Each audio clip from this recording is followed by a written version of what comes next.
I have a playlist on YouTube which, as of the time this video is uploaded, contains 124 songs I found particularly interesting, diverse, or unique in some way. The playlist is everything from electronic to ambient to pop to stuff unlike anything you've ever heard in your life. Typically listen to music by going on YouTube, clicking a song I like, and then other songs I like naturally flow afterward. For this reason, I not only have favorite artists, but also a wide variety of others mixed in. One day, as intended with my recommendation-based listing strategy, this song flew into my queue naturally. As I do with all songs that stand out to me, I threw it in my playlist. I heard this mystery song a few times and then forgot about it. But it should still be in my playlist, how could I forget about it? Then I wrote a C# script to analyze my playlist and convert every single song to MP3 for a private project. And I realized that one of these 120 videos could not be accessed, a privated song. I tore through my brain. I didn't even know what this song was. It wouldn't display the name as per usual with private videos, and so I figured it was impossible to think of, and so I forgot about it, and moved on. But then recently I thought of the song melody, just somehow came to my mind. I'm not really sure. So I tried to find it in my playlist, but I couldn't find it this time either. I tried to think of the song's name, or what I thought it was. Don't worry, I'll always be there for you. It was like the song title itself spoke, and the memories returned. Kataruma? Is that the artist's name? Everything was piecing together, even the original song image. Memories are intriguing. Our brains are these complex computers that somehow have storage space for the most random things, like Shiba memes, or Doge, or chess, or a song that you heard months ago. No space for any of the important things, or at least what we think is important. But it was like a flood of memories that returned. Somehow I even remember the last time I heard it, at the restaurant that I worked at. Everything about the song made me want to hear it again, and so I searched it up. No answer. Nothing but a cancer ad. That doesn't matter though, that could never happen to me. The hell did this song go? I searched my history on all browsers and all devices, my Discord, to see if it was in my song repository. Or to one of my cousins or friends to get their thoughts. My brain rot YouTube comment history? Everywhere. Could not find it. But then I discovered you could actually access the link for most hidden videos, as long as they were part of a playlist. And as it turns out, this video was definitely privated. Or at least, that's what the link said. To ensure this, I ran tests on YouTube. I decided to create 3 channels and upload 3 videos to each of them. One of them private, 2 of them unlisted, and 1 of them public. Then, I deleted a channel, hid a channel, and kept a channel public. And as it turned out, private videos provided a different message than those that were from a deleted channel. The experiment was a little bit more complicated than that, but the results of my tests with creating, deleting, and hiding channels and videos determined that the videos uploaded by Kataruma were indeed private, but the channel still likely existed. But it was unfindable, no trace of Kataruma on YouTube, no trace of the song. I figured if the channel existed, I would be able to find it, but after finishing the search through YouTube results for Kataruma, all I could find were other channels, which were not the same Kataruma that I had uploaded the song. At this point, the writing was on the wall. I would never be able to access this video again. For any normal person, that would be the end right there. But what do you think I am, a normal person? So I went back to the drawing board and used some Google Foo tactics. If you don't know, Google Foo is basically just using fancy text searches to control exactly what you get, and you should use it whenever a search engine is being stupid. So while the first result for Dogenstein might be a freaking cat, you can use quotations around text, and Google will stop jacking it around and will only find things that contain the exact text, like this Reddit thread asking for good taste dog names. Strange how uncommonly this word shows up. I never find a song titled Shiba Now, Shiba Then normally. Google assumes you're stupid and don't know the correct order of the title. It'll find any article with the words Shiba, Now, and Then. Ooh, Shiba coin went up.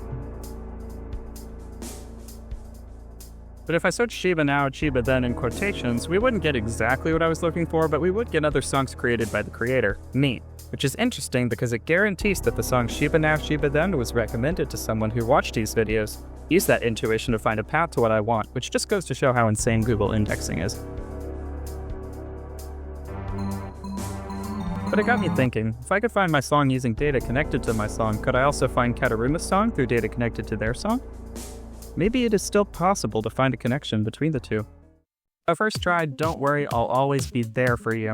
Now spoiler alert, this wasn't the exact title of the song, and such this search source nothing useful, except for useless core relationship advice.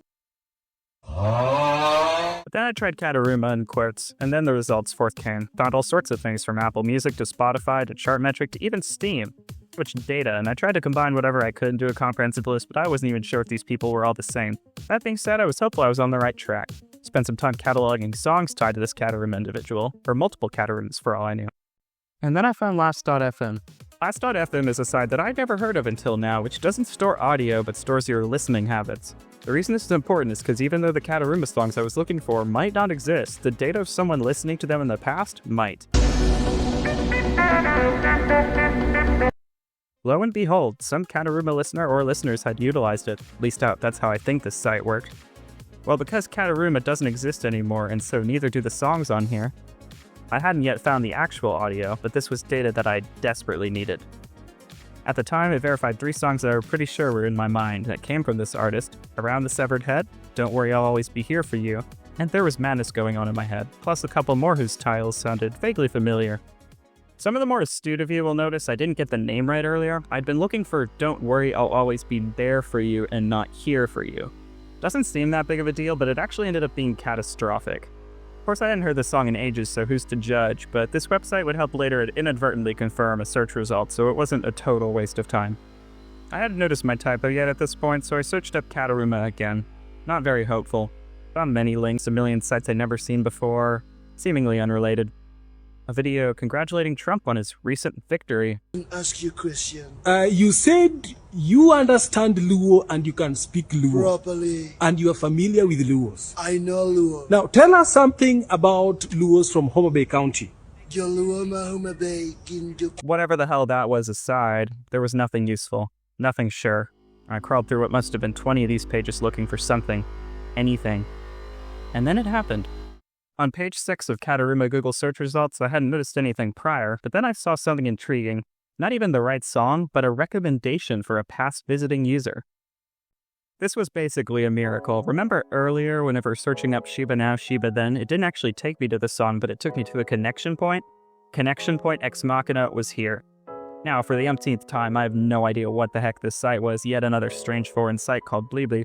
But seeing those words again, I knew it was something. It was at this point I realized I spelled the name wrong earlier, but that didn't matter now.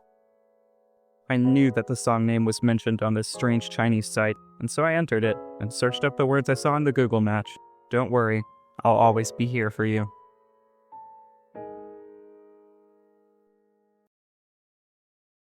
Well, I can now see down into the shadow. I can see Bear Mountain. I can see, I can't really make out the line yet. Most of the north of the deep are still in shadow due to the Sculpture Hill.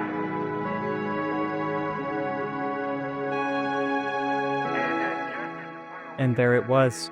Not only the title, not only the song, but the entire video.